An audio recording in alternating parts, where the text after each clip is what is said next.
Welcome to the Transforming Trauma podcast. Transforming Trauma is presented by the NARM Training Institute. I'm your host, Emily Ruth, and I'm so glad you've joined us today.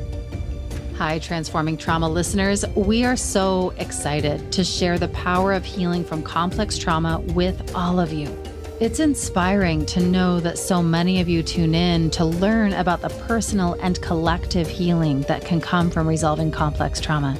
We are thrilled to offer the Inner Circle, NARM's online learning community. Each month, members receive direct mentorship from NARM creator Dr. Lawrence Heller, NARM training director Brad Kammer, and other NARM faculty through live webinars. These webinars deconstruct the various elements of complex trauma, including issues related to developmental, relational, cultural, and intergenerational trauma. They will also guide you through a step-by-step process of learning how to integrate NARM into your work by sharing NARM demonstration videos of client sessions and then pulling up the hood to describe how NARM is being used with real clients to resolve complex trauma. The NARM Inner Circle is a great place to start your exploration of NARM. Whether you're a mental health or other helping professional, educator, or just interested in addressing complex trauma, there's a place for you within the Inner Circle community. You, our Transforming Trauma listeners, can receive $100 off your annual membership when using the code TransformingTrauma15 at checkout. Visit narmtraining.com/innercircle to sign up and for more information. I'm delighted to welcome our guest for today's episode, Daniel Shaw. Daniel is a licensed clinical social worker and psychoanalyst with a private practice in both New York City and Nyack, New York. He also serves on faculty and as supervisor at the National Institute for the Psychotherapies. He's provided professional counseling for cultic group former members, their friends, and loved ones since 1994. Daniel previously joined Transforming Trauma on episode 28, where he discussed his first book, Traumatic Narcissism, Relational Systems of Subjugation. His most recent book, Traumatic Narcissism and Recovery, Leaving the Prison of Shame and Fear, was published in 2021. Dan was awarded the Margaret Taylor Singer Award for advancing the understanding of coercive persuasion and undue influence. I hope you enjoy my conversation with Daniel Shaw. Daniel, welcome to Transforming Trauma. Thank you. It's great to be here. Yeah, it's so good to have you back with us. And if it feels right to you, I'd like to just start off by asking you right off the bat what you would want for listeners to understand or to gain from our conversation today. Great question. Well, let's get deep fast. Okay. Yes. I do think that in this book, I've tried to include more that I have learned from my patients and from other teachers since I wrote the first book. And probably the thing that I've learned that I find most valuable is to understand the ways in which we become alienated from ourselves because of trauma. And to understand the meaning of that, in other words, that there becomes an internal antagonism between a part of us that wants to live and a part of us that is afraid to live and wants to shut down life. And that this takes many forms, but is almost always present. Well, I think is always present in people who have suffered certainly complex trauma and developmental trauma, relational trauma. And it's that discovery of the internal antagonism within the person that my work now tends to focus more on. And as we discover that situation, the work becomes about how to heal that breach, how to bring together internally the parts of self that have become alienated so that there can be a sense of earned, secure attachment from within. Since in most traumatic situations, secure attachment has not been possible because of the environment. How can it be found from within? And that's really what I try to focus on in this new book. What's it called, my book? Oh, yeah, Traumatic Narcissism and Recovery, Leaving the Prison of Shame and Fear. That sounds great. I would love to explore that with you. The last time you were here, you and Sarah talked about your first book, Traumatic Narcissism, Relational Systems of Subjugation. And so I'm assuming that in the time since you last met, you are finishing up this last book. And I wonder if there was anything else you've been up to. Well, no, mainly my practice, which has been busy during COVID. I think many of us have discovered a lot of people have been reaching out for therapy. And so my practice is a bit more busy. And I supervise a number of clinicians who are in training at the National Institute for the Psychotherapies in New York. So that keeps me pretty busy. And I'll be teaching there as well in New York. I teach in the 4-year curriculum for psychoanalytic candidates. I teach second-year students about transference and countertransference. So all of that is keeping me busy enough. Love it. I love it. So to dive back into your second book, will you tell us more what compelled you to write Traumatic Narcissism and Recovery? Yeah, I'm going to credit Janina Fisher, the teacher that is so well known and so popular. Her book, Healing the Fragmented Selves of Trauma Survivors, subtitled Overcoming Internal Self-Alienation. I read this book after having been trained for a year by her in her sensory motor psychotherapy training. So there was like a weekend, I don't know, like about 8 or 10 weekends throughout the year. And she was present for most of those. I was really taken out of my comfort zone because I had been trained in a relational psychoanalytic modality, which is not orthodox by any means, and which I think is trauma sensitive. And I had mentors who I think were very trauma sensitive, Lou Aaron and Philip Bromberg in psychoanalytic training. But Janina Fisher brought something new in to me that I hadn't been exposed to. And her understanding of neuroscience, her understanding of parts, her understanding of self-alienation had a profound effect on me. I taught a group of students. We used her book for a study group last year, and it was probably the third time I read the book, and it had such a powerful impact. So that has changed for me since I wrote my first book, although I was just beginning to dip into the idea of the multiplicity of the self. I was delving into that more fully in the first book. In this book, I take it a step further. I've been very influenced by Janina Fisher's work, but in my own studies of her work and the influences that she bases her work on, I've studied internal family systems, dialectical behavior therapy, EMDR. I've studied structural dissociation theory. So these are all now playing a greater role in the way I think about patients. And so that's reflected in the new book and the essays that are included there. There are some old ones, but there are also more recent ones about the work I've been doing based on these new influences. Yeah, I was reading in this second book, and I'm seeing that it really explores some of the challenges that those of us in the field have in really finding the trauma-informed, constructive approaches to help those who have suffered from narcissistic abuse. And looking through, I see that it really looks at some specific themes. A few of them that were named were the attachment to internalized perpetrators. Yes. That phrase really jumped out at me, the self-alienation piece that you've been talking about, and then this internalized aggression. I wonder if you could, there's a lot there, but I wonder what jumps out at you first that you'd like to talk about.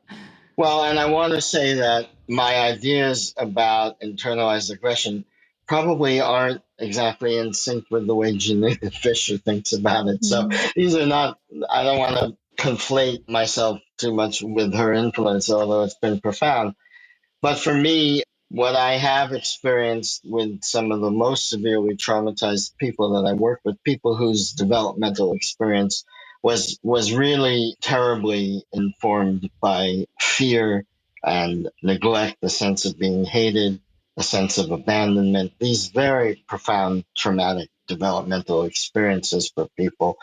And in some cases, these are people who then are left with as very intelligent adults a terribly chaotic internal world. And I see shame and fear as the main components of what is imprisoning about PTSD. That in one way or another, shame, fear, and the combination of the two is what keeps people imprisoned. Mm. And so that's reflected in the subtitle of the new book. And so when you experience a patient who's been severely traumatized, who lives in kind of chronic hyper arousal that only switches to hypo arousal and rarely ever finds a window of tolerance, sometimes with some of these patients, I have experienced the power of their rage and the kinds of attacks on me that are overwhelming, that are kind of shocking in the moment, that involve getting up and walking out of the consulting room and slamming the door, that involve hanging up the phone, that involve screaming very loudly in ways that upset my other suite mates. These are things that have happened in my consulting room with some of the people I've worked with. And, there was a time when I think I would have assumed that all of that had only to do with my empathic failure. This would have been early in my training. Certainly, the more people leaning more towards self psychology might have wanted to explore what was my empathic failure. But relational psychoanalysis encourages us to remain rooted in our own subjectivity and not completely yield to the other's subjectivity.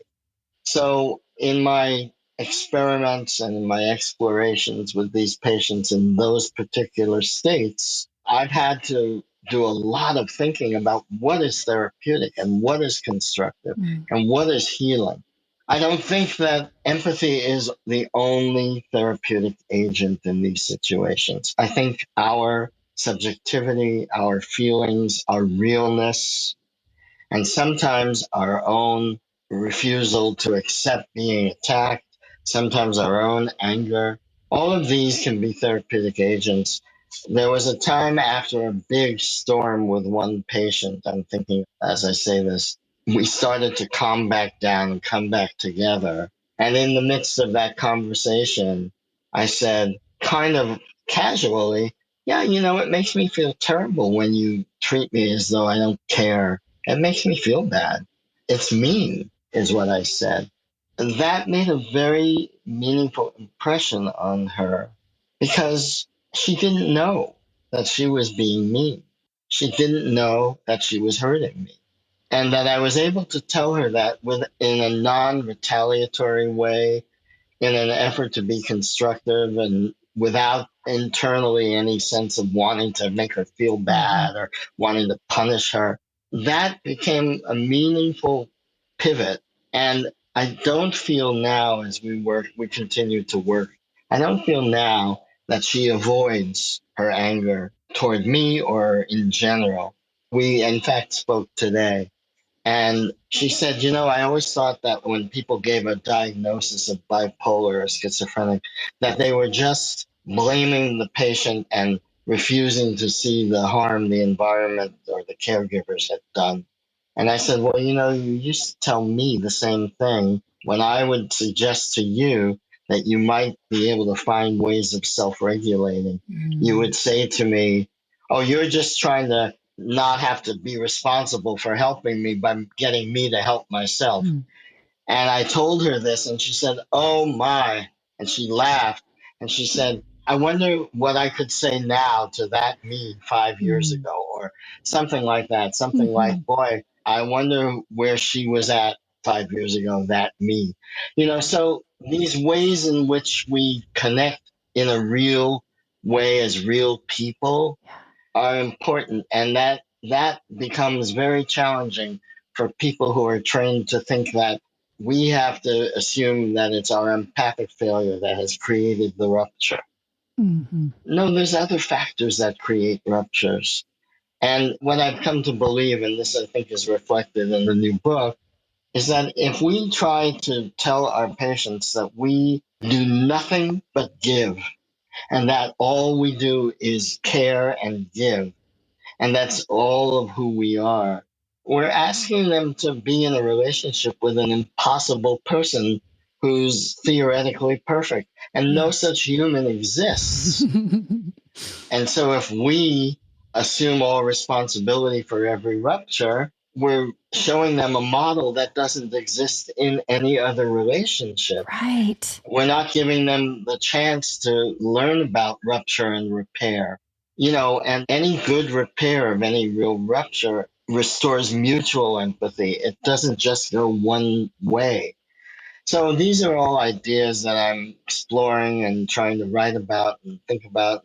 It really stems from the work I'm doing with some of the most severely traumatized people in my practice.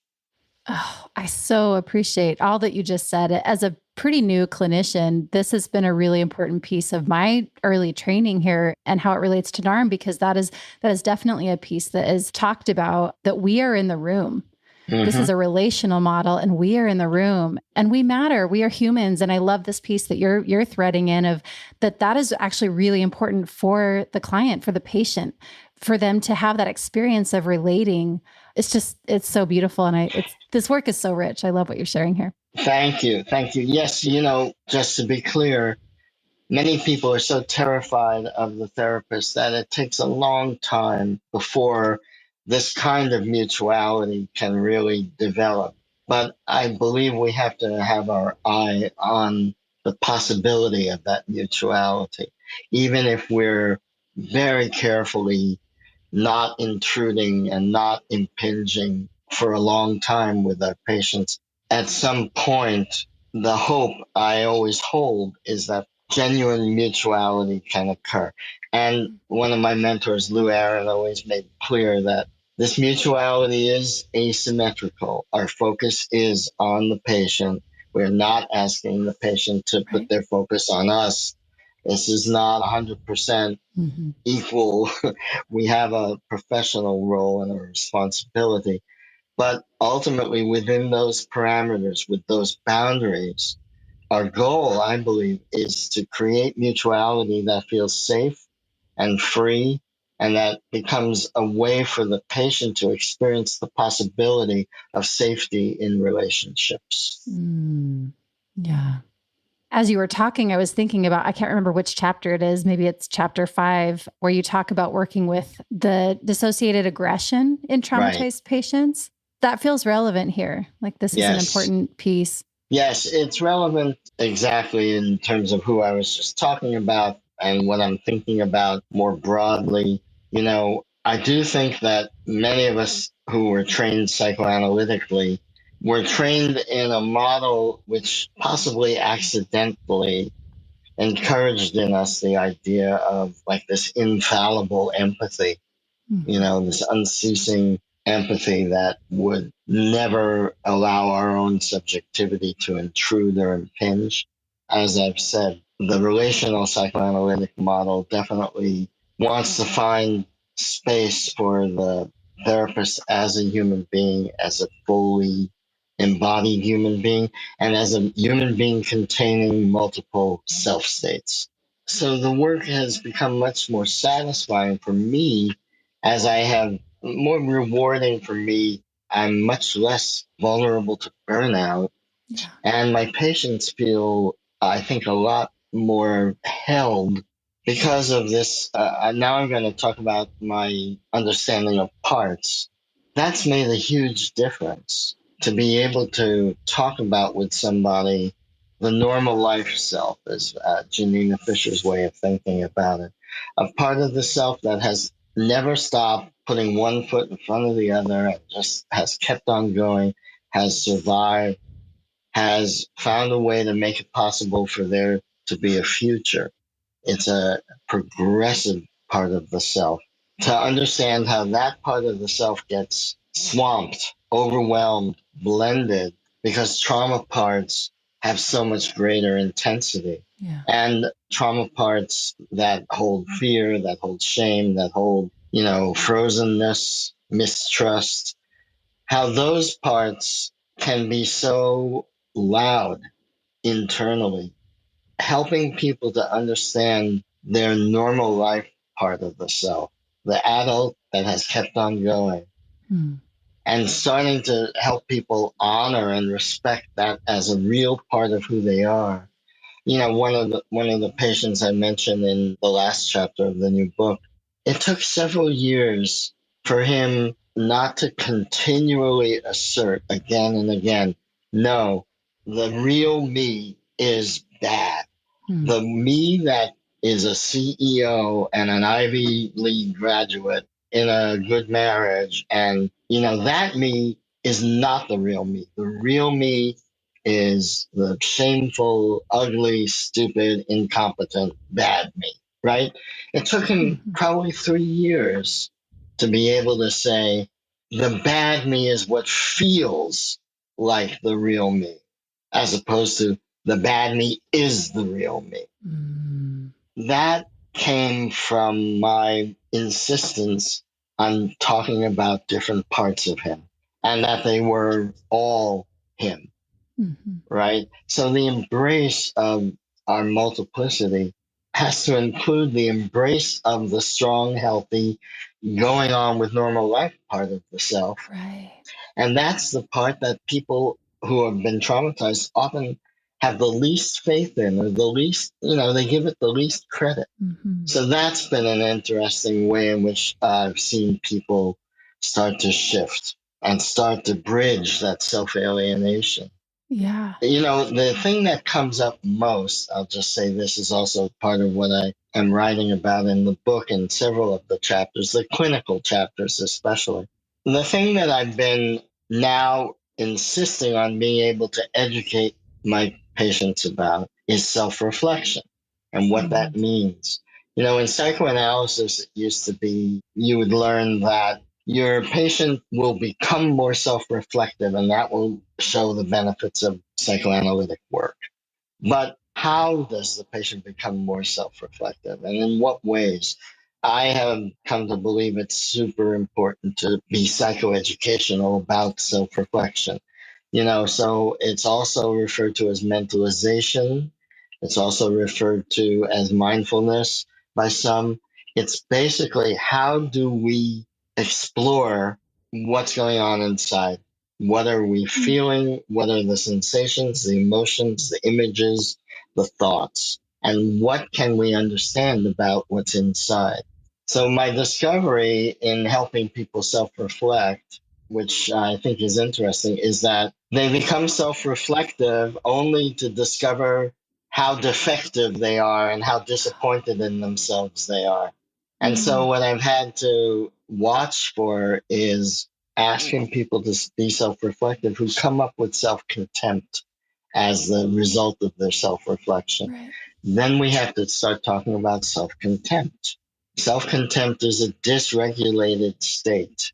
And if the goal of self-reflection is to help people be able to self-regulate, the biggest obstacle tends to be the part of them that is full of contempt for the other parts, for the vulnerable parts.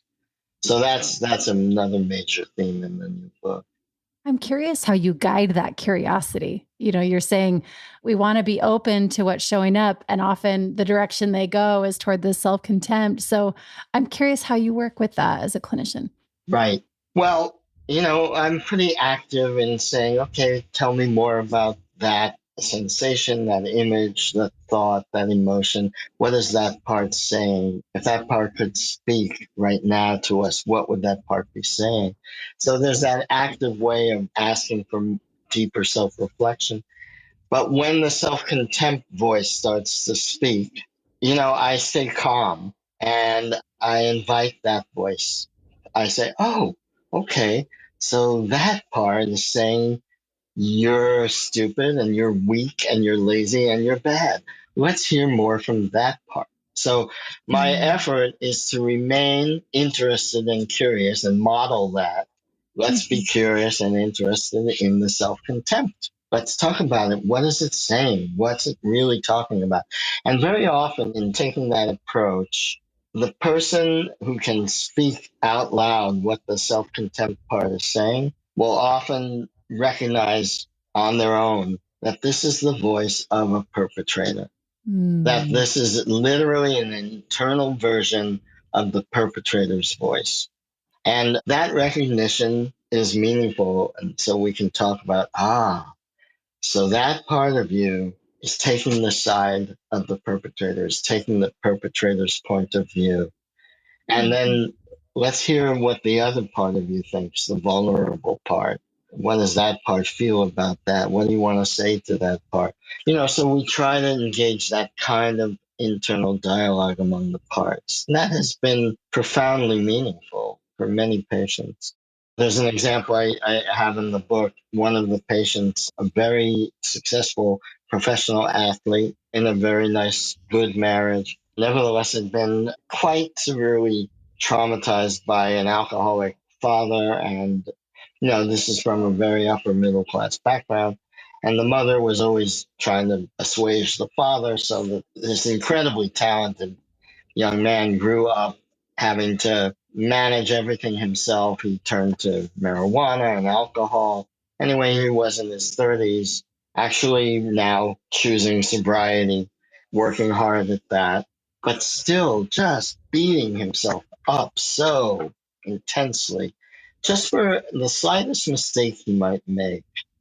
And as we started really talking about that, and as he developed more and more interest in the idea of the parts of himself, he just spontaneously said in one session, so part of me is like my father's voice beating me up, and another part of me is just shutting down the way I always did when I was a kid.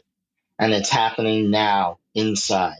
That realization gave us so much to work with, so much possibility for healing and bringing the parts together in a way that they could accept each other, that they could work together, in the service Yeah. of the adult self. Yeah, what you're sharing here, it really speaks to the importance from a clinician standpoint of not choosing a side, because when we do that, and we talk about this in NARM, when we do that, we're actually like pitting one part of themselves, one voice, internal voice against the other. And that still, it creates more of that internal conflict. So I really appreciate what you're sharing there. I remember another story that you share in the book about a client. I can't remember if it was a consult you were doing, but there was this line that really jumped out at me of where the clinician, I think it was you were consulting, and the clinician said to the client, so I see you're wearing your mother's glasses. Right. Like you've put on your mother's point of view here. And that to me jumped out because of the agency piece, like reflecting back to the client, this is something that you're choosing for yourself. How is that? Right. How is that showing up? I wondered if you could talk a little bit about that. Yeah, that phrase I thought was so powerful, such a wonderful choice. And it was somebody who was consulting to me, and it was about her patient. And I think that as a way of trying to capture, again, a part of the self that has assumed the point of view of the traumatizer. And that can be a very complex thing to try to understand, make sense of, and think about. Why would we internalize and perpetuate what had traumatized us in the first place, right? And yet, there's many, many ways to think about that, talk about that. So I won't even try to go into all of the meanings that are possible, but it's useful to explore, as you say, not because you want to pick sides and say, okay, we're going to shut that part up. We're going to get rid of that part. We're only going to like these healthy, strong parts, and we're not going to listen anymore to these bad parts.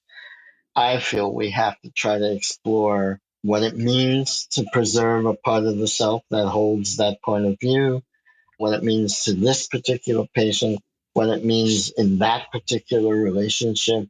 And this is another idea. I talk about it more in the book, although I did in the first book as well. I talk about the idea of the protector persecutor that Donald Kalshed, the Jungian analyst, has developed, and which Elizabeth Hall, who's a relational psychoanalyst, also refers to and talks about in her work, and which I find very meaningful. These persecuting parts within us, I think it's important to try to recognize that they are trying to serve a protective function. Absolutely. If once upon a time a narcissistic, abusive caregiver, parent was speaking to us in that voice, when we internalize the voice, it now becomes as persecuting as it is.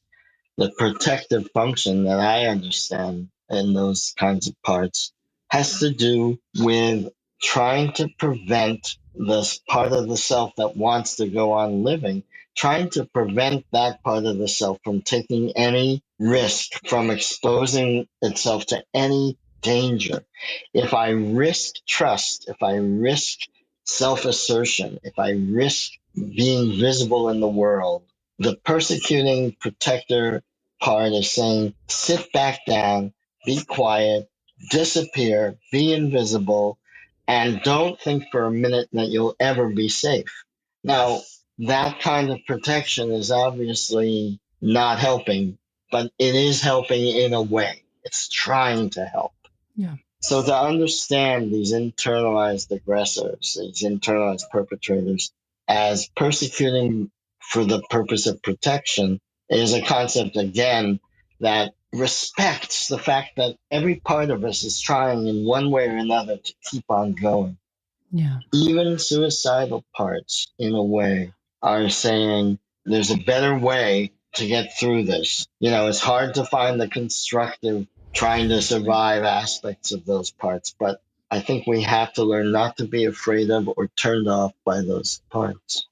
Oh, that's so aligned with a NARM viewpoint of every, you could say behavior, but every impulse that we have is an impulse to protect. Right. In that way. And so I just so appreciate you bringing that up, because I don't know, I'm thinking about my own personal process and how many years it took for me to get to a point where I realized that there were certain relationships where there were dynamics that were unhealthy in that way. And I think back, could I have noticed this 15 years ago? Right. And I'm realizing that I didn't have the structure of, support at the time for me to even realize, and how those voices, again, the tapes that I played, how they did such an important role at that time of protecting the connection. Right. We talk about that in NARM of how it protected my connection at that time that I really needed. Yeah.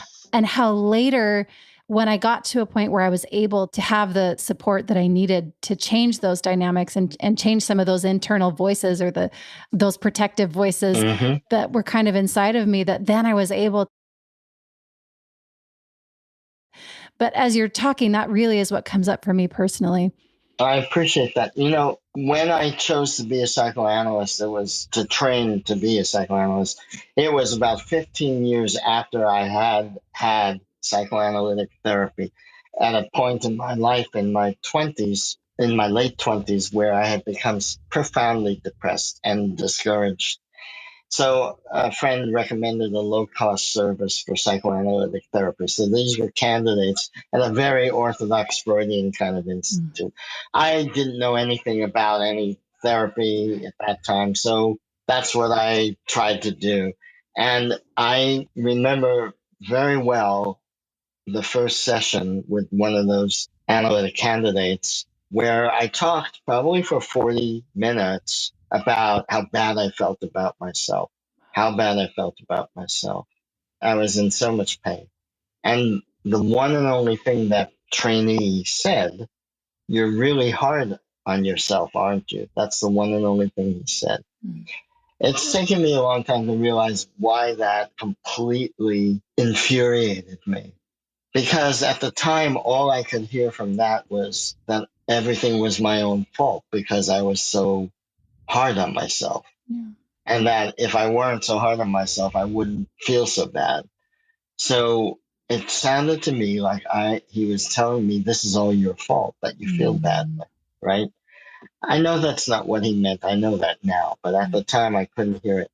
When I began 15 years later, my own training, I had that in mind. I knew that I would never sit with somebody and let them talk about their pain for 45 minutes and only say one thing at the end. I knew that I would try to be with them in a much more meaningful way. So before I ever had trauma training, even just in my psychoanalytic training, I preferred all the models that were more interactive and interpersonally oriented, so that there would be, for me, a sense that this person knew that I was really trying to be with them. The benefit of the subsequent training in trauma theories has been to understand my own multiplicity in a deeper way, to understand that within us is always an energy trying to survive and trying to live. So we're not just trying to survive. I think we're trying to live. And everything going on inside of us is trying to make it possible for that to happen. By that, I mean to become who we are, to be able to trust our subjectivity and have faith in the goodness of the self, to be able to understand that human beings have a potential for dignity and creativity, and that can be expressed in any number of ways. They don't have to be grandiose. And that's what's going on inside. There's always parts of us trying to survive so that we can live. And that has made a huge difference in the way that I work. Studying EMDR and really being asked to recognize that we within ourselves have healing capacities. We have healing energy that's innate. Yeah. I knew that, but studying EMDR really brought it home. Like, I don't have to think of myself as somebody who has to be endlessly kind and endlessly smart in order to help somebody. I can think of myself as somebody that can help people find within them that healing power. I can believe and have faith in that as part of who they are and direct my efforts towards helping them access that.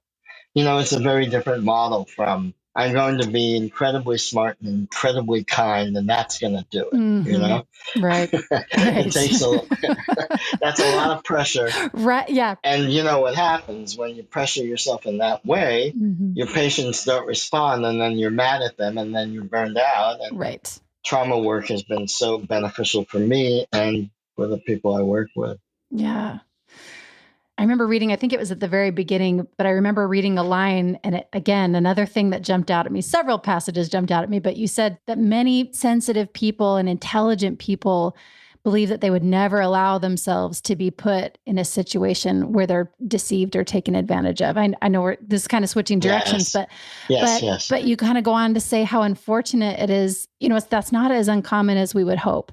And one thing that I really have appreciated about both your books, and I haven't yet finished this second one, I'm really taking my time with it because it's so rich, but I appreciate how depathologizing both of your books are, especially for any of us that have ever found ourselves in any kind of situation where we're being taken advantage of or deceived or put in these abusive relational dynamics, especially in relation with a narcissist, and then how that really can affect us. I wonder if you could speak a little bit more to that.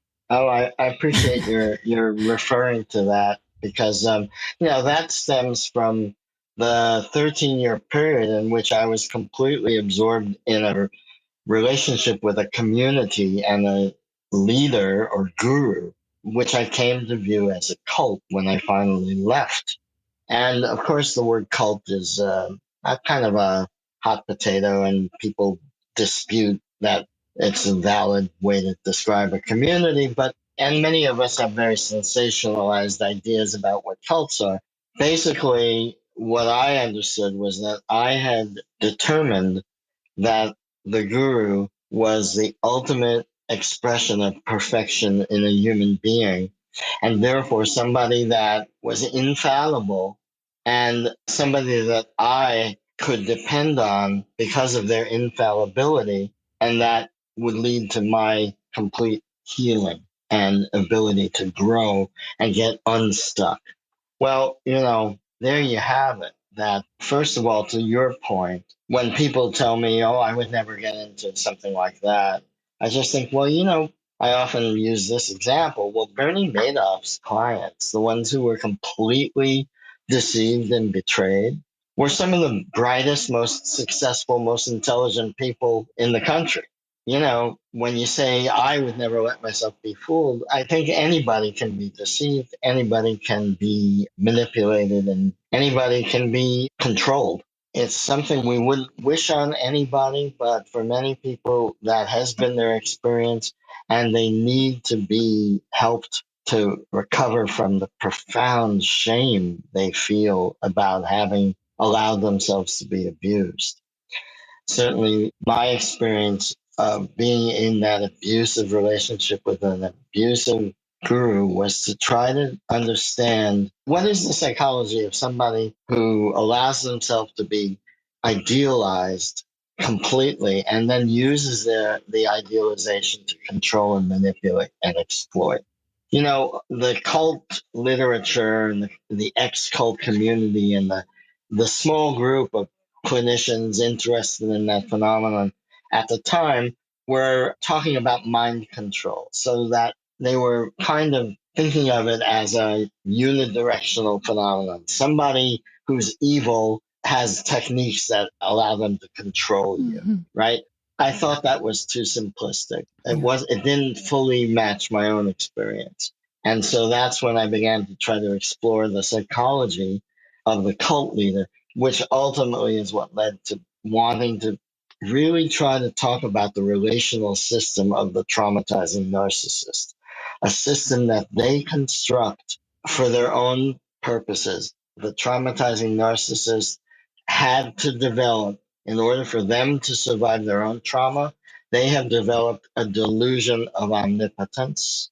And in order for them to sustain that delusion of their own omnipotence, they have to have followers who support their delusion. And in order to have somebody say, yes, you are omnipotent, you basically have to disable that person's subjectivity. You have to disable their critical thinking. So you have to seduce and then manipulate such people to become, followers who support and help you sustain a delusion of omnipotence. People tell me, when cult survivors who look to my work tell me that it gets a little complicated, jargony, and hard to understand, I try to put it in as simple terms as possible. If I'm the traumatizing narcissist, I'll do anything it takes to sustain this delusion of myself as infallible and perfect and entitled. And one of the things I'll do is get you to join my delusion. And in order to get you to do that, I'm going to make you dependent on it. So that dynamic is not just something you see with a cult leader and a follower. You see this in families, in vocational settings. You see this with therapists and patients. This is unfortunately well documented about therapists who are unethical and violating patients. You see it in marriages and sibling relationships. You see it in all the spheres of human life. And in that sense, it seemed important to me to make it clear that human beings are vulnerable to being exploited. They're vulnerable to being manipulated. That can happen to any of us. We need to understand these dynamics. We need to be able to see them as they play out. As therapists, we need to understand. Patients like myself, who had left the cult, were simply told that we were masochists. That would have been the old 1960s, 70s take on it. Well, this is your masochism. It was so much further than that. And, I really wanted to be a part of the conversation about how to really understand those situations. Yeah. To speak to that point, I remember in the book you referenced the work of Emmanuel, am I saying his name right? Ghent. And yeah. He talked about, and you referenced how he talks about the distinction between surrender and submission. And that really landed for me, because that helped me understand what you were just talking about. It's like, we are vulnerable in this way. I don't know if you want to talk about that distinction or if you want to leave it to readers to get in your book, but. No, I probably reference that work of Manny Ghent in just about everything I write. It landed for me in the most powerful and meaningful way, as did the work of the feminist psychoanalyst Jessica Benjamin. Her first book, The Bonds of Love, just profoundly opened up my idea of what it meant to have surrendered myself to someone in the belief that this would enlarge me. and only to eventually be able to see that, in fact, I had submitted to someone in a way that diminished me. And the difference between the idea of wanting to surrender to something larger that could allow for greater freedom or greater expansiveness of the self, and how easily somebody selling the idea of surrender could pervert that into a demand for submission, and how readily our desire for that kind of surrender could be manipulated into a demand for submission, you know. No, so I'm glad you bring it up. It's work that I think of as absolutely indispensable. His name is spelled Ghent, and the paper is basically easy to find because somebody has a PDF of that paper online. You look up Ghent submission surrender, and it comes right up. It's a wonderful paper. I really appreciated that part of the book because it just, in a very short few words, it just explains kind of all of that piece that you shared about that humans are vulnerable in this way. When we want to expand ourselves, that we can be vulnerable to that. So I really appreciated that. I appreciate your referencing it. It's so central to a lot of what I'm thinking about with all the traumatized people that I work with. Yeah.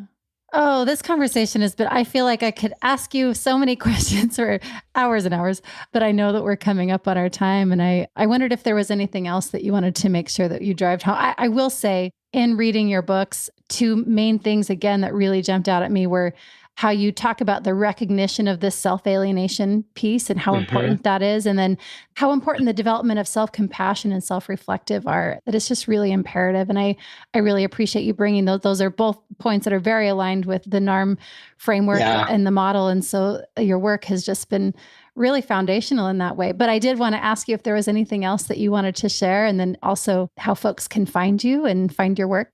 Thank you so much for the interest in my work and bringing up the points that I think matter the most to me. You know, I really appreciate that you were able to zero in on those themes.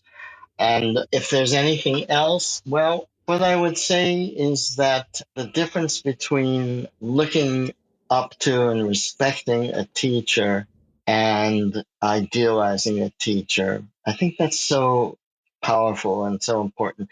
Recently, a college friend of mine, I was a theater major back in my youth in college at Northwestern, wonderful theater department there. And one of my friends has gone on to have a successful career as an actor and acting teacher. And he and a young actress recently developed a code of ethics for acting schools. And again, the possibility of a therapist or teacher or healer of any kind. And right now, there's a lot going on in the wellness, new age, yoga communities about teachers who are violating ethical norms. And this is going on in so many realms. And there it was again in the acting world. You know, acting teachers taking advantage of students. They developed a code of ethics for what an acting student should expect in an acting school and from acting teachers. It's exactly what I would want to encourage people training to be therapists to understand, and people who are in therapy to understand that no human being has ever achieved perfection as a human being, and that anybody who places themselves above you in that way as somebody who is perfected, realized, infallible, that's the person you need to leave. The teacher that you can respect and depend on is a teacher who understands their own fallibility, their own humanity, and who never tries to impress you with any sense of their superiority. It's so important. And the teachers that I have learned the most from have been the most humble, and, you know, their wisdom is incredibly impressive, their expertise incredibly impressive, but not for a minute do you get the sense that they want to control you or manipulate you or exploit you or impress upon you that they in some way are superior. And I just think that that's something all of us in all the kinds of learning communities we exist in it's a way that we can help each other and be responsible to each other to bear those things in mind. Thank you so much, Dan. I really appreciate this time with you. And that's a lovely note to leave on. And again, where can folks find you? My website's probably the best way. It's just www.danielshawlcsw.com. Great. Well, thank you again. The NARM community thanks you for your work and for spending this time with us together. I'm so appreciative. Thank you so much. Yeah, you're so welcome. Thanks so much for joining us for today's episode. To find more about our guest and their work, check the show notes or visit us at narmtraining.com/transformingtrauma. Are you interested in deepening your understanding of NARM? We're thrilled to offer the Inner Circle, NARM's online learning community.